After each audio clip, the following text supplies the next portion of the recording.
हा बोला बोला. अरे कुणाल बस नाही तसं. मनोज जरांगे यांच्या आंदोलनाचे तुम्ही साक्षीदार आहात. अनेक वेळा तुम्ही चर्चा देखील केलेली आहे. मात्र या सगळ्यामध्ये आमचा एक प्रश्न आहे की पुन्हा त्यांना आंदोलन करण्याची वेळ येते. जरांगे यांना नेमकं कुणी फसवलं? मला वाटतं ते जरांगे साहेबच सांगू शकेल. तुम्ही साक्षीदार नाही नाही मला असं वाटतं का ते मी कसं सांगणार आहे. ते कोण फसवलं काय केलं ते जरांगे साहेबच सांगू शकतात. तुम्हाला काय वाटतं? तुम्ही साक्षीदार आहात ना, बरेच वेळा तुम्ही मध्यस्थी केली. पण आता त्याला बराच काळ निघून गेलेला आहे आणि मला असं वाटतं का आम्ही जो आता मुद्दे घेतले आहेत त्यामध्ये अधिक जातीचे मुद्दे येऊ नये आणि हे शेतकऱ्याचं आंदोलन त्यामुळे पुन्हा अडचणीत येऊ नये हा आमचा प्रामाणिक प्रयत्न आहे.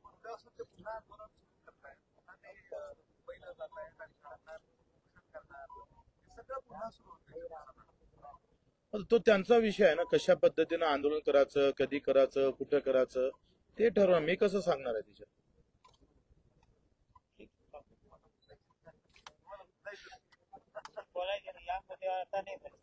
हे हाळा मासाचे शेतकरी.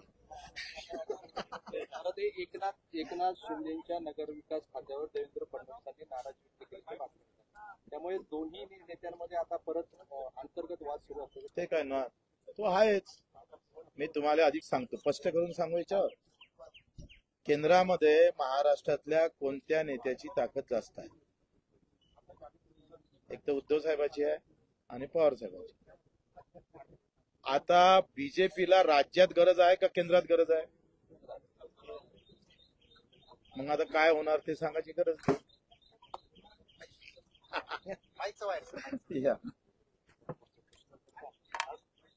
राजकारणावर बोलायची इच्छा. अरे इतकं किती मस्त बोललो मी. तू सांग बरं, तू सांग आताच्या मिळवणीशिवाय फोन कॉल आहे कोणासाठी आहे? शिंदे साहेबांची किती खासदार आहे?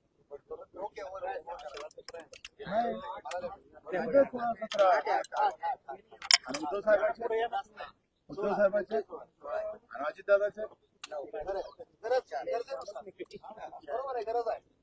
राज्यात कोणाची गरज नाही, मोठी गरज. आणि तिकडे नितेशजी आहे का नाही, नितेशजी चंद्रबाबूंना सांगायचं तुम्ही जर पटकन तर हे दोघं जण तयार हे याच्यावर